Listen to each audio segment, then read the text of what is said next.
La boîte qui fait 8 milliards de chiffre d'affaires va être chez nous uniquement pour un sujet bien précis qui est obtenir les meilleures cartes de paiement du marché pour les distribuer à ses collaborateurs et simplifier la vie autour de la gestion des notes de frais. Bienvenue dans ce nouvel épisode de Quel est ton levier? Aujourd'hui, je vais discuter avec Adrien, le cofondateur de Manager One, qui est une néobanque qui s'adresse à des entreprises. On va découvrir avec Adrien comment il a réussi à faire cette croissance en levant très peu de fonds et en ayant un focus sur l'innovation produit.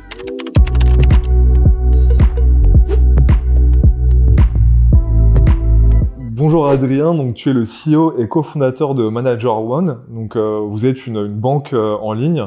Je suis ravi de te recevoir aujourd'hui parce que on va parler banque, on va parler financement, on va parler aussi go-to-market et ta vision aussi des choses sur le secteur bancaire et pas que. Est-ce que pour commencer, tu peux te présenter brièvement et présenter Manager One? Enchanté, merci de me recevoir.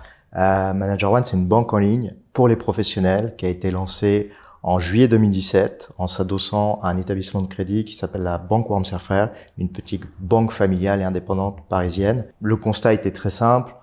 Moi, en tant qu'entrepreneur, pendant des années, le compte bancaire ne répondait pas du tout à mes attentes, c'est-à-dire que c'était complexe, c'était long, c'était opaque. Ne serait-ce que pour une ouverture de compte, il fallait parfois plusieurs semaines, voire plusieurs mois. Et donc on s'est dit, ok, allons créer le compte bancaire qu'on aurait aimé avoir quand on a démarré notre aventure entrepreneuriale. C'est vrai que lorsqu'on crée un compte bancaire, c'est beaucoup de paperasse et puis même en fait au niveau des fonctionnalités de l'app et de son interaction avec les agences bancaires. Moi, je me suis souvent posé la question, est-ce que c'est nécessaire? En fait, tu veux créer une boîte, tu vas voir la BNP. Ils vont te poser un tas de questions avant même que tu aies débuté ta boîte et que tu aies demandé le moindre financement. Ce qui est complètement ridicule. Je veux juste un compte bancaire pour pouvoir commencer à travailler. Je ne veux pas 1 million d'euros pour lancer ma chaîne de kebab. Je veux juste un compte bancaire pour pouvoir encaisser l'argent de mes premiers clients. Et me demander un business plan à 5 ans alors que je débute, c'est un peu lourd, Donc, l'idée, c'est quoi? C'est OK, on va créer un compte bancaire simple, accessible à tous, et qui permet d'opérer finalement très rapidement. Et moi, quand je pense banque, je pense quand même, je me dis c'est réglementé, compliqué à monter, il y a une question de confiance. Comment tu t'es dit, tiens, je vais me lancer dans la création d'une banque en fait? Tout est dit dans ce que tu viens de raconter. Les Français ont drastiquement confiance en leurs banques traditionnelles, mais n'aiment pas les banques traditionnelles. À l'inverse, elles adorent les fintechs, mais elles n'ont pas super confiance aux fintech parce qu'elles se disent « bon, je vais pas mettre mon argent n'importe où, potentiellement je vais le paumer ». C'est là qu'intervient ce qu'on appelle le régulateur, en l'occurrence la CPR, qui va s'occuper d'aller vérifier que tous les acteurs qui opèrent sur ce marché-là se conforment, par définition, à quelques règles. Pour se lancer, pour monter finalement une banque en ligne pour les professionnels, tu as pas 50 solutions sur le marché. Tu en as une qui consiste à se dire « ok, je vais aller me marier avec un acteur en place et monter un produit en commun ». C'est comme ça qu'à l'origine de Manager One, je me suis dit « je vais aller discuter avec la BNP, discuter avec HSBC ». Et là, j'ai vite compris que je n'arriverai jamais à monter un projet avec eux. D'eux-mêmes vont reconnaître que ce sont des paquebots très longs à manœuvrer, très lourds, très compliqués. L'alternative, c'est quoi? C'est de se dire « ok, je vais aller prendre ce qu'on appelle un BaaS ». Un BaaS, c'est comme un logiciel, mais dédié au monde bancaire. C'est-à-dire que c'est une boîte qui a un agrément bancaire et qui va vous mettre à disposition différentes API pour pouvoir lancer des services financiers. Ce qu'ont fait d'autres acteurs sur le marché pour tester un produit. Et après, la dernière possibilité, ce que nous, on a fait, on s'est dit, on va aller s'associer à une banque existante qui nous permet d'avoir un éventail de possibilités dans le monde bancaire sans limite, plutôt que de s'adosser à un établissement de monnaie électronique qui a certaines contraintes.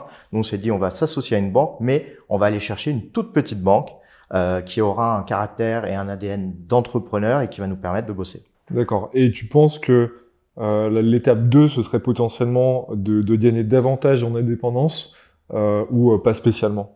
C'est le sens de l'histoire. Okay. C'est le sens de l'histoire quand vous avez éprouvé un modèle économique, quand le marché montre une certaine appétence. Oui, vous avez tout intérêt à aller chercher une certaine indépendance et chercher potentiellement votre agrément.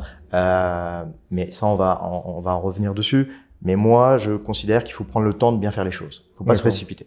Et dans le cadre de l'association, le partenaire cherche des débouchés aussi en termes de segments de marché, j'imagine, peut-être un peu différenciant, une agilité qu'elle aurait perdu par exemple? Est-ce que c'est ça aussi la logique derrière de ce genre d'association? Ce principe d'association va permettre aux partenaires d'avoir un portefeuille de clients bien supplémentaire que ce qu'il avait auparavant, des dépôts supplémentaires, une marge finalement d'actions et d'assets supplémentaires et d'actifs supplémentaires, parce qu'aujourd'hui, mine de rien, quand vous êtes une banque, peu importe la banque, il faut avoir suffisamment d'actifs pour pouvoir travailler efficacement. Donc l'intérêt finalement pour un tel partenaire, c'est de dire ok, j'ai plus d'actifs sous gestion, je vais pouvoir faire finalement plus de choses, et ça contribue aussi à la notoriété et aux résultats du partenaire quand l'aventure se passe bien. Je voulais juste revenir sur ton positionnement depuis le démarrage. Il me semble que vous adressez uniquement des entreprises. Quelle est ta vision par rapport au marché justement bancaire des entreprises et comment vous vous positionnez dans ce milieu? Excellente question. Tu vas avoir foncièrement les acteurs bancaires qui vont avoir une envie de faire des chiffres, c'est-à-dire le plus grand nombre de clients. Mais pour avoir le plus grand nombre de clients, ça veut dire qu'on fait du mass market, on fait des investissements et avec un coût d'acquisition assez élevé, et on se retrouve avec un portefeuille de clients qui est pas super quali. Et finalement, ça rend service à qui? Principalement aux banques traditionnelles, parce que c'est des clients que eux-mêmes n'aiment pas gérer. Nous, depuis objectivement 2019, on a compris que la valeur était créée sur les belles boîtes. Donc moi, ce que j'aime dire, c'est que Manager One, c'est la banque en ligne pour les belles boîtes. Peu importe la taille de la boîte, mais pour les belles boîtes. Les boîtes qui sont en croissance, les petites PME qui ont de grandes ambitions, les larges corporates qui ont des problématiques bien ciblées et que nous, on va savoir adresser. Parce qu'aujourd'hui, du coup, ces belles boîtes sont des boîtes qui, du coup, sont généralement rentables ou pas que? C'est des boîtes qui sont en phase de devenir rentables. Okay. C'est des boîtes qui viennent de lever un peu d'argent et qui vont travailler à trouver un modèle pour devenir rentables. Ou c'est des très grosses boîtes qui sont rentables depuis des années. Pour te donner un ordre d'idée, le plus petit client chez nous fait 0 € de chiffre d'affaires. Le plus gros fait 8 milliards. D'accord. Voilà. Entre les deux, il y a forcément plein de mondes différents, plein de problématiques différents. La boîte qui fait 8 milliards de chiffre d'affaires va être chez nous uniquement pour un sujet bien précis qui est obtenir les meilleures cartes de paiement du marché pour les distribuer à ses collaborateurs et simplifier la vie autour de la gestion des notes de frais. La boîte qui fait 0 € de chiffre d'affaires, elle va avoir son compte principal chez nous, va grandir avec nous, va avoir des outils pour la gestion des fiches de paye, des acomptes, etc. Voilà. Donc, c'est vraiment deux usages complètement différents. Est-ce que vous, votre modèle, du coup, c'est un abonnement, c'est ça? C'est un abonnement mensuel? Alors, ouais, mais pas que. Okay. L'abonnement mensuel, finalement, c'est à peu près 10-15% de notre chiffre d'affaires aujourd'hui. Nos revenus sont issus de ce qu'on appelle l'interchange. L'interchange, pour ceux qui ne savent pas ce que c'est, quand vous êtes une banque émettrice d'une carte de paiement, quand vous allez payer chez un marchand, le marchand va payer une petite commission qui est reversée à la banque émettrice de la carte. Et c'est là où on gagne de l'argent finalement, c'est en distribuant un maximum de moyens de paiement à un maximum de personnes qui font un maximum finalement de dépenses. Et c'est là où on gagne de notre argent. D'accord. Parce que c'est vrai que moi j'avais l'impression qu'il fallait faire énormément de volume en tant que banque pour être rentable. Ouais. Mais effectivement, toi, c'est aussi une des caractéristiques de Manager One, c'est-à-dire que vous êtes rentable, même bien rentable. Tu me communiquais sur le fait que vous avez fait un résultat net l'année dernière de 2 millions d'euros. Ouais, entre notre partenaire bancaire et notre entité, l'ensemble représente à peu près 2 millions d'euros de résultats nets. Ouais. Et du coup, c'est un ensemble de, comme tu disais, d'interchange. D'interchange. Et de revenus récurrents d'abonnement. Et pas que, parce qu'on a aussi une casquette supplémentaire qui est de fournir des services financiers à d'autres boîtes. C'est-à-dire, par exemple, vous avez une institution financière qui fait appel à nous pour utiliser nos cartes virtuelles. Vous avez une très grosse boîte dans la défiscalisation qui crée des produits financiers, qui va venir ouvrir des comptes en masse chez nous, etc., etc. D'accord. Ouais, je pense qu'on a, on a plein de cas d'usage. Je pense qu'on a tout le marché du crowdfunding immobilier, par exemple, qui vient chez nous pour créer ces véhicules d'investissement dans le cadre de leur projet. Et tous ces services mis à bout fait qu'on a réussi à créer une boîte qui est rentable. Et ça, ces débouchés-là, ces cas d'usage-là, sont une grande partie également de votre focus derrière marketing et commercial? Pas vraiment, ça nous est tombé dessus. D'accord. Il y en a un qui vient chez nous et qui nous dit mais vous vous rendez pas compte, vous nous simplifiez la vie, on préfère même payer éventuellement un abonnement chez vous pour avoir plein de comptes que de passer un mois à attendre une ouverture de compte chez la Société Générale ou le Crédit du Nord, etc. Donc on a attaqué ces cibles parce qu'on s'est rendu compte que dans notre portefeuille de clients, on en avait. Et naturellement, une fois qu'on en a 2, 3, on va tous les récupérer. Ils sont venus d'eux-mêmes et on a été naturellement étendre la cible. Ouais, c'est intéressant parce que c'est un point qui revient pour moi régulièrement. C'est il faut aussi faire les choses et dérouler sa vision. Évidemment, on se rend compte d'opportunités en termes de cas d'usage souvent et avec c'est la data qui parle quoi en termes de. C'est les 2 choses les plus clés, c'est effectivement d'aller où il y a des opportunités et écouter ses clients. Si on ne fait pas ces 2 choses-là, on n'a strictement rien compris au business. Juste revenir sur vos services du coup qui sont aussi différenciants. Donc tu me parlais de la carte. Je crois que c'est un de vos points forts, c'est-à-dire qu'aujourd'hui vous avez 100 000 cartes en circulation. Quels sont un peu tes focus en termes de développement produit et d'innovation pour répondre justement à cette clientèle plus exigeante et potentiellement un peu plus large en termes de clients bancaires? Le truc qui a fait la différence finalement, c'est les fonctionnalités autour de la carte de paiement. Et la fonctionnalité la plus smart qu'on ait lancée, qui a été reprise par ailleurs chez tout le monde, hein, et c'est tant mieux.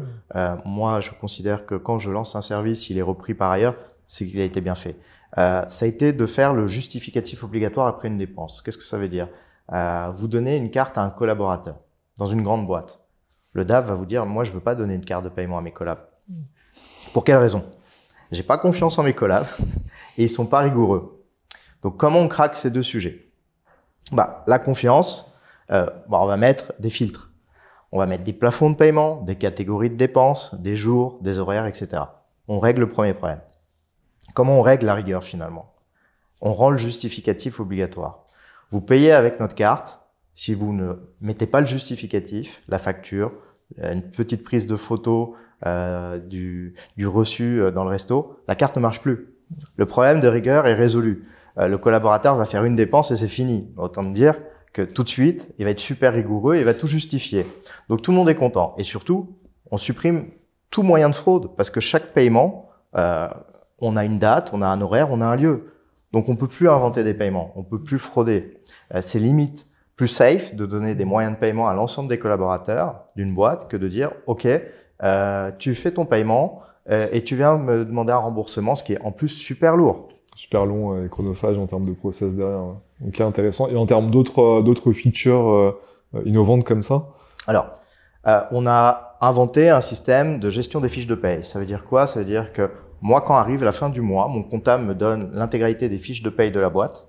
J'ai juste à les déposer sur la plateforme Manager One et chaque salarié de la boîte reçoit sa fiche de paye, son virement, son attestation de virement et la fiche de paye est en plus stockée dans un outil de SIRH. D'accord. Donc, l'idée, c'est quoi? C'est de simplifier au maximum la vie du chef d'entreprise, des collaborateurs. D'accord. Ouais, vous pensez client first, collaborateur également. Et c'est comme ça. Et là, vous avez une roadmap de développement produit. Comment ça se passe à ce niveau-là? Alors, comme je t'ai dit, l'idée, c'est avant tout d'écouter le client. Parce que c'est du client que vont venir principalement les meilleures idées. Il faut pas partir dans des délires et dans tous les sens. Il faut écouter son client. Une fois que tu as écouté son client et que tu as mis en place les différentes fonctionnalités, à toi d'être force de proposition et de créer des innovations un peu marrantes. Là, on est en train de finaliser un truc assez sympa, qui est la carte de paiement connectée. Qu'est-ce que ça veut dire? Ça veut dire qu'aujourd'hui, ma carte de paiement fait aussi office de carte de visite, mais pas que. J'essaye de réunir sur un seul support, dans ton portefeuille, un maximum de fonctionnalités et de choses. Voilà. C'est très sympa d'aller au bureau et d'avoir une carte pour badger au bureau. En fait, ta carte de paiement peut faire aussi ça. C'est très sympa à chaque fois de filer une carte de visite à tout le monde, mais c'est très lourd. Autant avoir une carte de paiement que tu vas faire scanner à une personne et ça va charger soit la carte de visite, soit même un projet, par exemple. Donc voilà, l'idée c'est comment sur un support unique, je rajoute un maximum de fonctionnalités, comment sur une console client, je rajoute un maximum de choses. C'est finalement la culture que moi j'ai connue il y a plus d'une dizaine d'années, c'est pour un même prix, comment j'en rajoute toujours plus. Ouais, je te rejoins sur le côté de nombreuses cartes, parce que le porte-carte s'en porterait mieux. On a souvent des dizaines, voire des vingtaines de cartes. Ok, et sur votre stratégie go-to-market, en fait, comment... parce que en fait, effectivement, t'as le côté innovant, mais en même temps, une banque jeune peut-être peut avoir un manque de crédibilité auprès de justement de clients qui ont de l'argent à confier, à gérer. Ça fait peur, c'est des décisions importantes.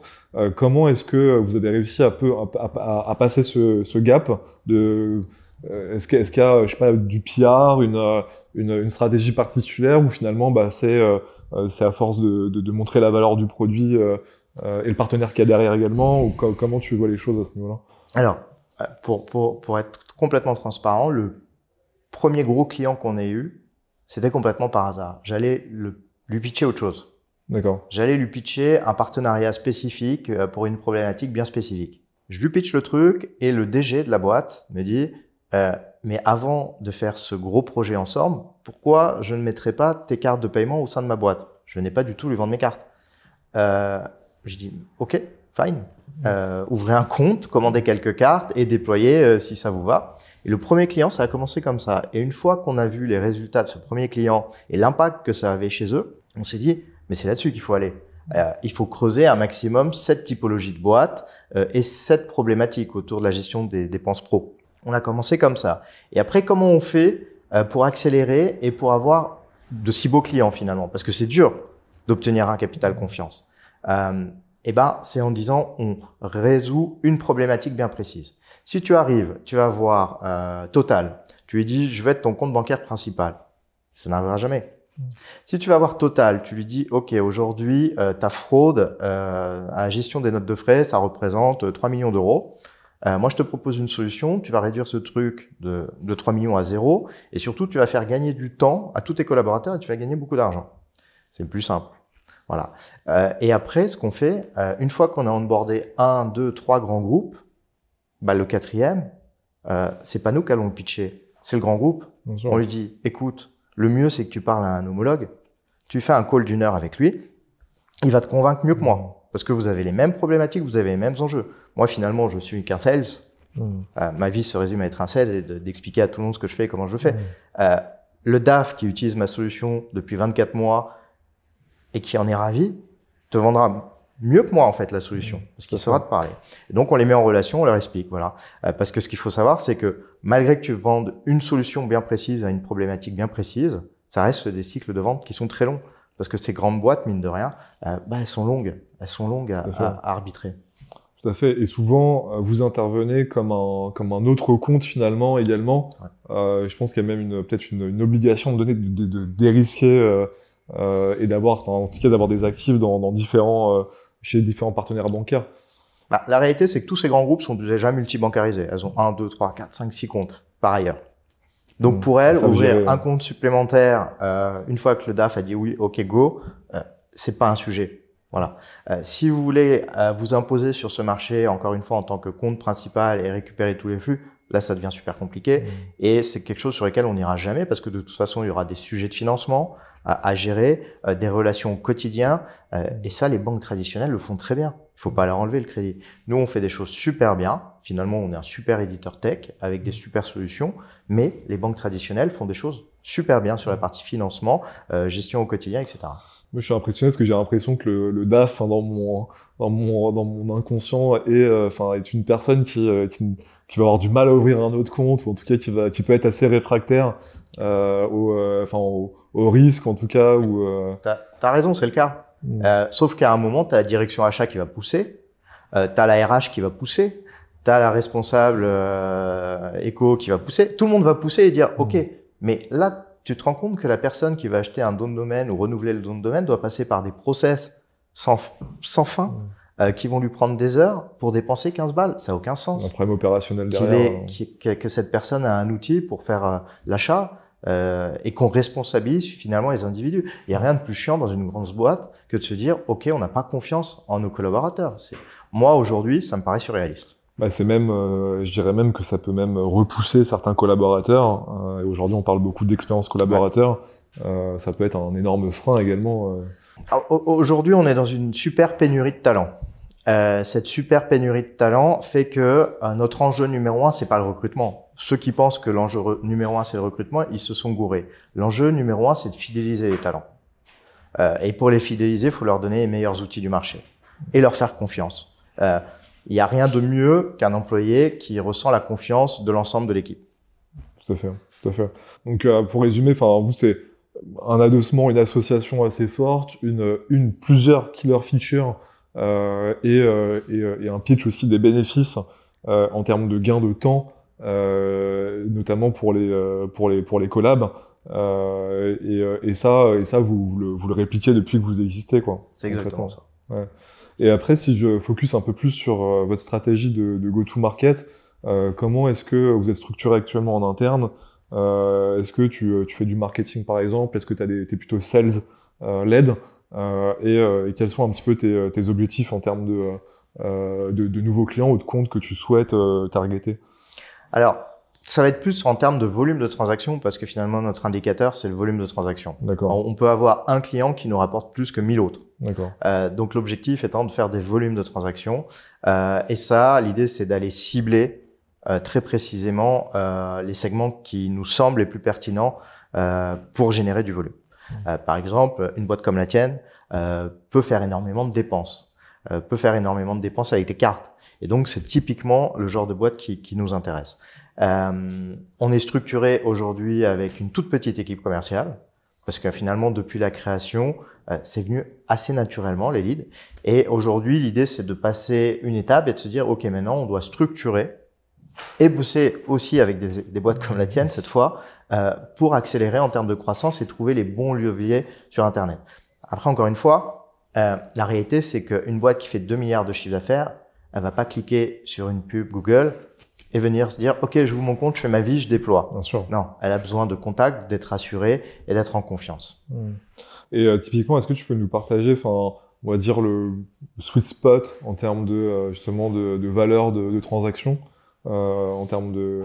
En fait, c'est assez difficile à mesurer parce que tu considères qu'un client, quand il va commencer à faire pas mal de volume de transactions, si tu n'as pas consacré beaucoup de temps, te rapporte déjà de l'argent. Par contre, tu vas avoir des boîtes qui vont déployer des centaines, voire plusieurs centaines de cartes au sein de l'entreprise. Et là, ça vaut le coup d'y passer 12 mois. Parce que quand elles vont commencer à dépenser entre 10 millions et 15 millions d'euros par an, avec nos moyens de paiement, elles commencent à nous rapporter beaucoup d'argent. D'accord.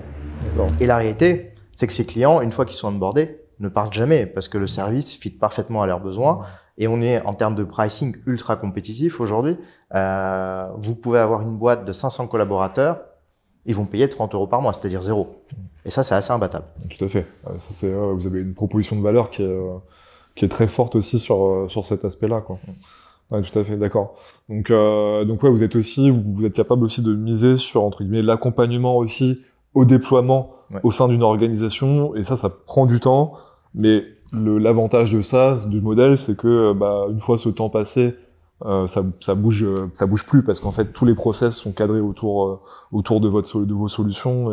Exactement, ouais. Exactement. Et moi je considère que si le téléphone sonne au support, c'est qu'on a mal fait le boulot au démarrage. On a une solution qui se revendique self-care où l'utilisateur est censé être en capacité à comprendre tout ce qui se passe. Et je vais donner un exemple bien précis et très simple.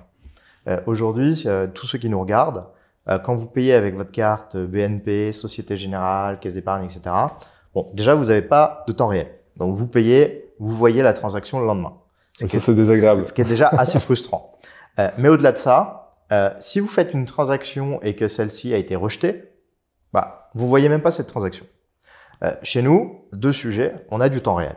Vous payez, au moment où vous payez, vous avez tout de suite la notification.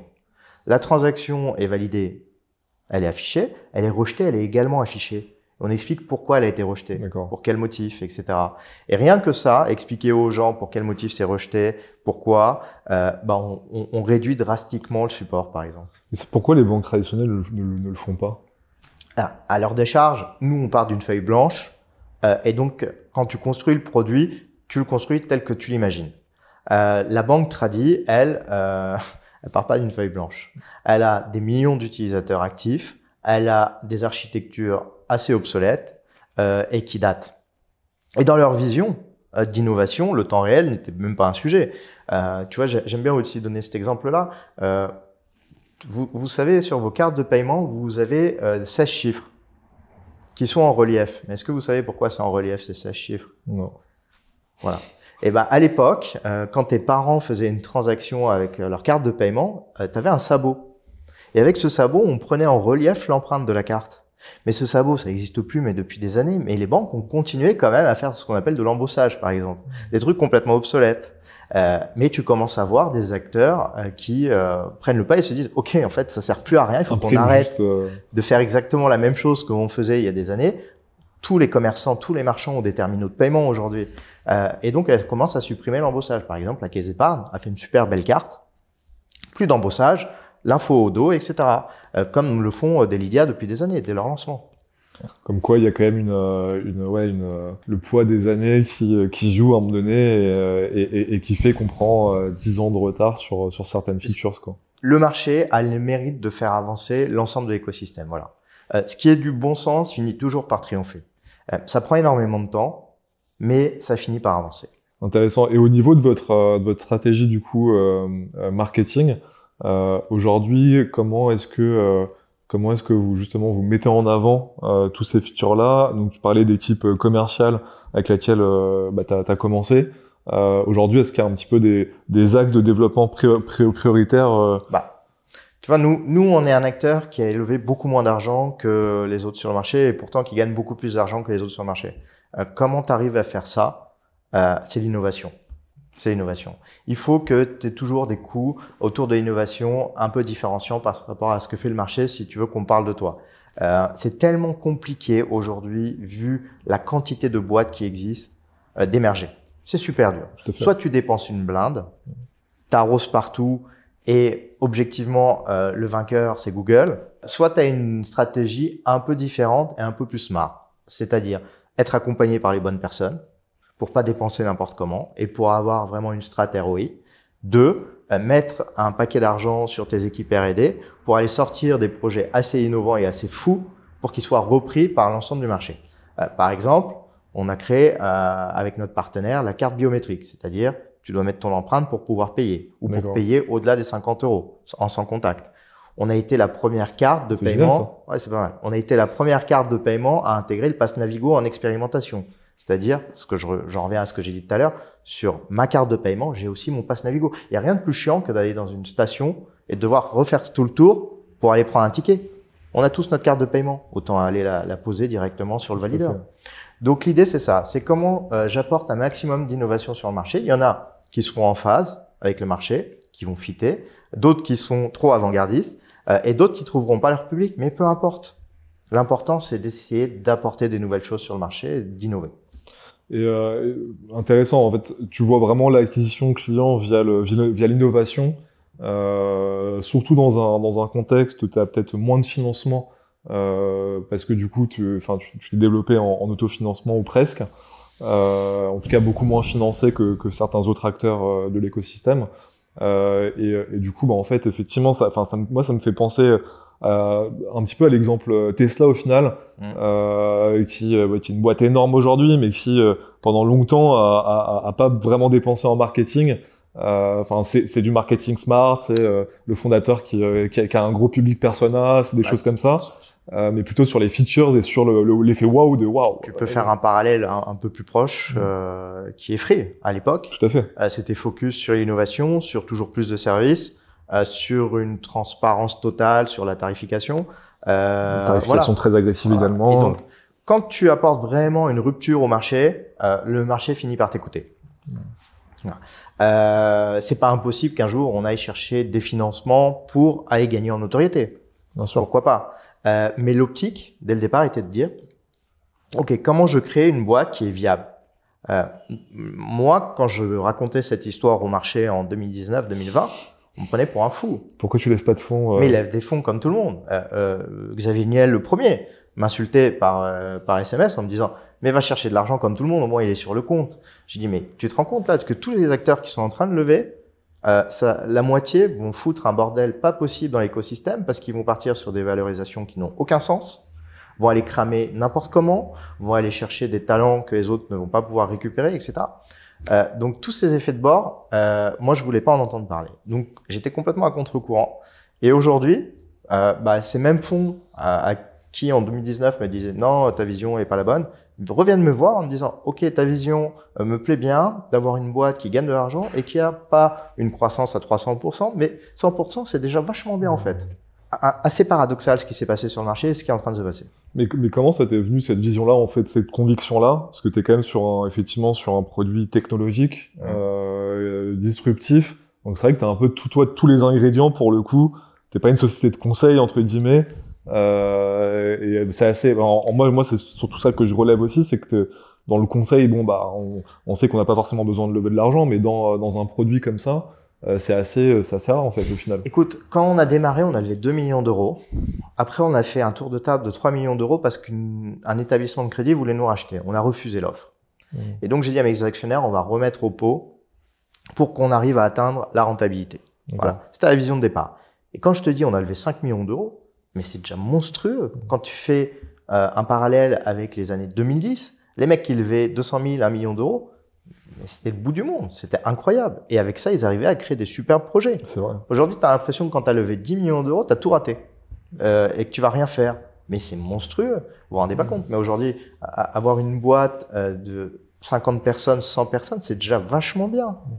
Il faut pas partir dans une course effrénée à je recrute tout le monde sur le marché pour les licencier un an et demi après. En fait, c'est assez maladroit, je trouve, vis-à-vis des gens que tu recrutes et vis-à-vis de la façon de monter le projet.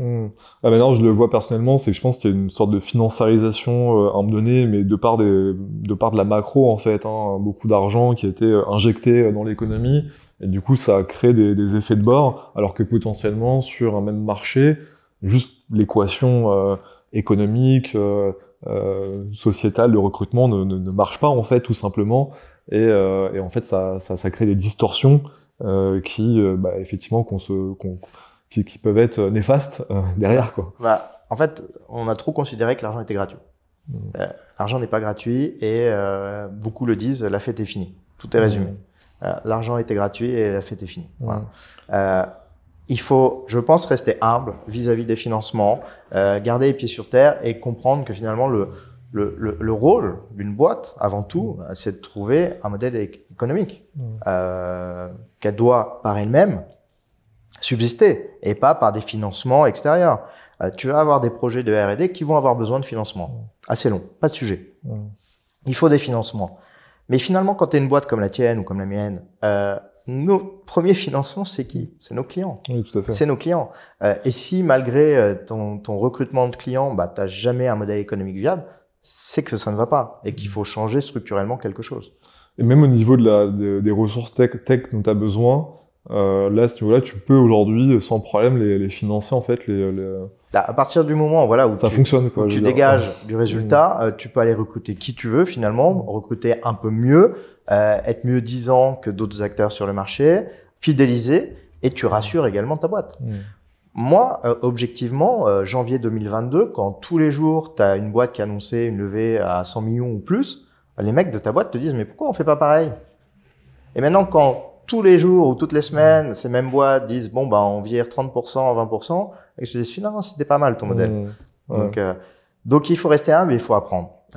Encore une fois, ce qui fait vivre une boîte, c'est les clients. C'est pas les levées de fonds. Et pour Manager One, quelle est la suite, la prochaine étape pour justement cette année? Quels sont un peu tes grands enjeux de développement? Alors, ce qui va être clé, c'est de monter des partenariats assez structurants pour accélérer. Tu as plein de belles banques, tu as plein de belles boîtes, tu as plein de belles structures qui ont des bases de données de nombreux clients sur lesquels on peut aller s'appuyer pour aller s'adresser directement. En fait, ça va être ça, c'est de monter des partenariats stratégiques pour accélérer. Ma vision des choses, c'est qu'aujourd'hui, on a un asset technologique qui est super fort, à qui on peut faire profiter un maximum d'acteurs, que ce soit en France, en Europe ou ailleurs. Et il faut s'appuyer sur eux pour accélérer. Aller chercher les clients un par un, c'est long, c'est complexe. On le fait, Mais c'est pas ça qui fait que ta boîte passe d'un niveau à un autre. C'est de monter des trucs assez smart avec des acteurs du CAC 40, du SBF 120, etc.